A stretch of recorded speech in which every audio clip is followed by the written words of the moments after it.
Sewaktu pulang daripada salat di Masjidil Haram dalam lautan manusia yang sesak, saya ternampak seorang ayah, barangkali daripada kawasan Asia Selatan, India ataupun Pakistan, Bangladesh, mendukung seorang anak yang nampak macam 5-6 tahun tapi tak boleh berjalan, kakinya kurus terkulai.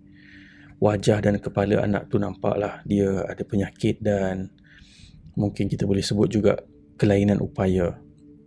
Dan waktu dia mendukung tu, nampaklah betapa susahnya ayah tu berusaha membawa dia daripada jauh ke tempat yang terbaik, berbelanja besar dan berdoa kepada Allah Subhanahu Wa Taala Asy-Syafi, Allah Subhanahu Wa Taala yang maha menyembuhkan, yang maha memberikan kesembuhan. Dan apabila kita bercakap tentang nama Allah Subhanahu Wa Taala Asy-Syafi, itu mengingatkan kita kepada satu hadis Nabi SAW sahih, ketika para sahabat yang duduk dengan Nabi SAW bertanya kepada Nabi, "Wahai Rasulullah, kita ni boleh tak nak cari ubat ataupun cari treatment?" Mungkin kita berfikir, oh, kita ni orang Islam, kita percaya Allah Asy-Syafi, jadi kita berdoa saja. Kita berdoa saja, tak perlu makan ubat, tak perlu ambil prevention, tak perlu jumpa doktor. Tapi dalam hadis ni Nabi SAW ajarkan kepada para sahabat dan kita semua, Nabi kata carilah ubat, carilah rawatan, carilah penawar. Fa inna Allah azza wa jal lam yada' da'an illa wada'a lahu dawa'an. Kerana Allah Subhanahu wa taala tidak menurunkan penyakit melainkan adanya penawar. Dalam riwayat lain Nabi SAW sebut lam yada' da'an illa wada'a lahu shifaan. Allah SWT tidak turunkan satu penyakit melainkan ada penawar baginya, ada syifa. Melainkan, sebagai riwayat sebut satu, riwayat lain sebut dua, melainkan dua perkara, iaitu mati dan juga al-haram. Al-haram ni penyakit tua yang sudah sangat tua, atau sebahagian penafsiran menyebut Alzheimer, kematian ataupun penyakit yang sudah amat tua ini yang tidak ada penawar. Atau dalam konteks lain kita boleh sebut menua ni tak ada ubat lah. Itu adalah proses yang Allah SWT sudah ciptakan. Manusia akan melalui proses penuaan dan kemudian berakhirlah masanya di atas muka bumi. Jadi bila kita lihat dalam Quran, Allah SWT menyebutkan tentang hal ini. Juga bagaimana Nabi Ibrahim AS. Nabi Ibrahim ni seorang Nabi yang paling dekat, Khalilullah. Dan ada satu ketika Nabi Ibrahim menyebut dalam surah Asy-Syu'ara, ketika Nabi Ibrahim menceritakan tentang Tuhannya, alladzi khalaqani fahuwa yahdin, dialah yang menciptakan aku dan dialah yang memberikan aku petunjuk. Ini adalah ayat yang ke-78 ya, dalam surah Asy-Syu'ara, surah yang ke-26. Kemudian Nabi Ibrahim menyebut walladzi huwa yut'imuni wa yasqin, dialah yang memberikan aku makan dan dialah yang juga menghilangkan haus, memberikan aku minum. Wa idza maridtu fahuwa yashfin, dan apabila aku sakit, dialah fahuwa yashfin, dialah yang memberikan kesembuhan. Dan tentunya bila kita bicara tentang aspek asy-syafi ataupun kesembuhan, dia tidak terhad hanya kepada penyakit fizikal. Penyakit fizikal ni macam demam, kecederaan, sakit-sakit yang biasa kita dengar lah, sakit jantung, sakit paru-paru dan segala penyakit yang kita biasa pergi ke doktor, ke hospital mendapatkan ubat. Tapi juga dalam dimensi Quran kita boleh lihat Allah SWT menyebut juga tentang penyakit yang ada di dalam hati, penyakit jiwa, penyakit emosi, psikologi. Itu semua penyakit itu Allah SWT adalah Asy-Syafi yang menyembuhkan, dan semua penyakit itu ada kesembuhan dia, ada penawarnya. Misalnya dalam surah At-Taubah, Allah Subhanahu wa taala berfirman, wa yashfi sudura qaumin mu'minin. Allah Subhanahu wa taala yang memberikan kesembuhan, healing kepada apa yang ada di dalam jantung hati, dada orang-orang yang beriman. Dan kalau kita sebutkan satu kisah yang mungkin sinonim dengan seorang Nabi yang sakit teruk tenat untuk tempoh waktu yang sangat lama, sehingga dipulaukan, ditinggalkan hanya dia dan isterinya, Nabi Ayyub alaihissalam. Kan Nabi Ayyub mula-mula ni hidup mewah, anak-anak ramai, harta melimpah ruah. Kemudian Allah SWT tarik semua nikmat tu. dan kemudian dia terlantar sakit yang sangat pelik, yang dia berusaha tidak bertemu dengan penawarnya pada ketika itu. Dan dalam surah yang ke-21 Allah Subhanahu Wa Taala rakamkan doa Nabi Ayyub alaihissalam dalam ayat yang ke-83, surah yang ke-21 ayat 83, wa ayyuba idnada rabbahu anni massani ad-dur wa anta arhamur rahimin. Ketika Nabi Ayyub alaihissalam berdoa, wahai Tuhanku, sesungguhnya aku telah ditimpa oleh mudarat, wa anta arhamur rahimin, dan engkaulah yang paling mengasihani dalam kalangan yang mengasihani. Lalu selepas doa itu kita lihat Allah Subhanahu Wa Taala memberikan kesembuhan, memberikan kembali kesihatan yang baik dengan ada beberapa proses diceritakan dalam kisah Nabi Ayyub alaihissalam. Sahabat-sahabat, saudara-saudari boleh rujuk kepada kisah Nabi Ayyub untuk melihat bagaimana kemudian Allah Subhanahu Wa Taala restore, mengembalikan kesihatan lebih baik daripada yang sebelumnya.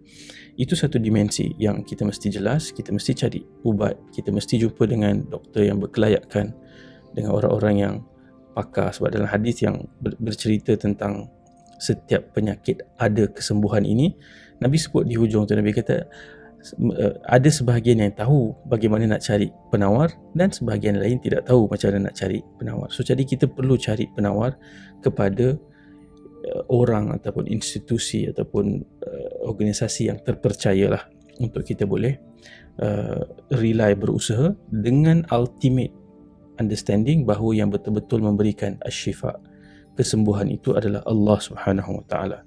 Kita jumpa dengan doktor, kita makan ubat, itu semua adalah kita mengambil sebab, kita mengambil usaha, langkah yang dengan itu kemudian Allah Asy-Syafi yang akhirnya memberikan kesembuhan. Itu satu dimensi. Kita boleh lihat juga satu dimensi lain yang mana zaman ini orang sebut zaman healing, dan manusia dalam gaya hidup hari ini yang serba sibuk, serba laju dan penuh dengan persaingan ini, ramai yang terkesan dengan tekanan-tekanan menyebabkan mereka mengalami kekacauan jiwa, mengalami hati, emosi yang bergelut dengan pelbagai masalah, dan mereka mencari healing kan. Jadi dengan itu kita lihatlah ada macam-macam cara manusia mencari healing, melalui puisi, melalui buku-buku yang laris di pasaran sekarang ni, kemudian melalui konten-konten yang kita panggil micro content, yang kadang-kadang dia hanya memberikan relief yang sangat sementara dan tidak betul-betul memberikan healing, syifa yang pergi ke dalam dan menyelesaikan core problem. Dia hanyalah macam kita pakai iodine ataupun wrap di luar, tapi kita tidak mencari kesembuhan untuk penyakit tu pada akarnya, pada root cause-nya. Dan Allah Subhanahu Wa Taala dalam surah Al-Isra, surah yang ke-17 ayat yang ke-82, Allah Subhanahu Wa Taala menyebutkan, wa nunazzilu minal qur'ani ma huwa shifaa'un wa rahmatun lil mu'minin. Dan diturunkan dalam Al-Quran itu penyembuh, syifa, ayat-ayat suci yang menjadi ubat, penawar dan rahmat bagi orang-orang yang beriman. Dan kalau kita lihat daripada sudut itu, misalnya Nabi Ayyub alaihissalam berdoa, Rabbi anni massani ad-dur wa anta arhamur rahimin. Kita sebenarnya bukan hanya boleh baca doa itu jika kita ada penyakit yang physically visible, yang kita boleh nampak lah, tapi juga penyakit, kesakitan yang kita alami dalam jiwa kita. Ya Allah, aku telah ditimpa satu mudarat. Ya Allah, Engkau yang maha pengasih dalam kalangan yang mengasihani. Dan kita mencari syifa itu dalam usaha memahami, membaca Al-Quran. Dan Allah SWT janji kepada kita, di dalam Al-Quran itu ada syifa'un wa rahmah, adanya penyembuh dan adanya kasih sayang untuk orang-orang yang beriman dengan Quran, orang yang beriman dengan Allah Subhanahu Wa Taala Asy-Syafi. Jadi dalam zaman healing ini, jangan kita usahakan semua upaya tapi kita lupakan Quran. Dan kita pun dalam bulan Ramadan, kita berada dalam bulan diturunkan Quran yang disebutkan syifa ini. Jadi segala kegalauan fikiran, perasaan, keserabutan yang kita alami ini, kita usaha mendekatkan diri kepada Allah Subhanahu Wa Taala dengan memahami kalamnya, sedikit demi sedikit, step by step. Walaupun kita bermula dengan baby steps, tapi di situlah ada ultimate healing.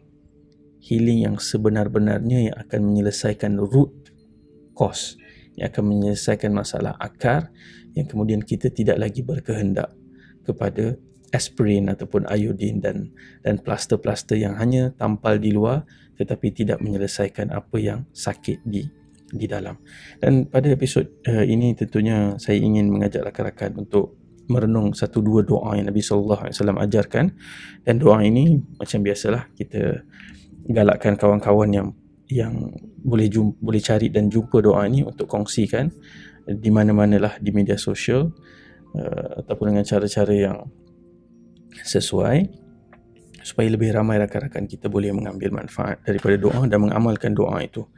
Yang pertama, Nabi SAW ajarkan apabila kita sakit ataupun kita ziarah orang sakit, untuk membacakan doa ini. Allahumma Rabban Nas, wahai Tuhan sekalian manusia, adhibil ba's, hilangkanlah penyakit ini, ishfi anta syafi, sembuhkanlah, sesungguhnya engkau yang menyembuhkan, la shifaa illa shifa'uk, tidak ada kesembuhan melainkan kesembuhan daripada-Mu, tidak ada healing melainkan healing daripada-Mu ya Allah. Shifaan la yughadiru saqama, penyembuh, healing yang tidak meninggalkan apa-apa lagi daripada penyakit. Maksudnya dia menghilangkan penyakit tu keseluruhannya. Dan ada juga satu lagi hadis ataupun doa yang Nabi SAW ajarkan, kalau kita sakit atau kita bertemu dengan orang sakit, kita baca doa ni 7 kali. Kita baca berapa kali? 7 kali. As'alullah al-azim Rabbal arshil azim an yashfiyak, aku mohon kepada Allah yang maha agung, Tuhan arasy yang agung, untuk menyembuhkan kau. An yashfiyak. Baca doa ini 7 kali, insya-Allah dengan keyakinan, berserta usaha berserta dengan usaha. Kita mencari penawar, bertemu dengan pakar-pakar yang sesuai, dan dengan pergantungan tinggi dan mutlak kepada Allah Asy-Syafi, kita mengharapkan Allah Subhanahu Wa Taala berikan kita kesembuhan dari semua penyakit, yang zahir maupun yang batin. Semoga Allah Subhanahu Wa Taala memberikan kita syifa dalam hari-hari terakhir Ramadan ini, sehingga apabila kita keluar daripada Ramadan, kita bukan hanya diampunkan dosa-dosa yang terdahulu, tapi kita juga keluar sebagai seorang insan yang sembuh daripada penyakit-penyakitnya. Allahumma amin. Sekian, Assalamualaikum warahmatullahi wabarakatuh.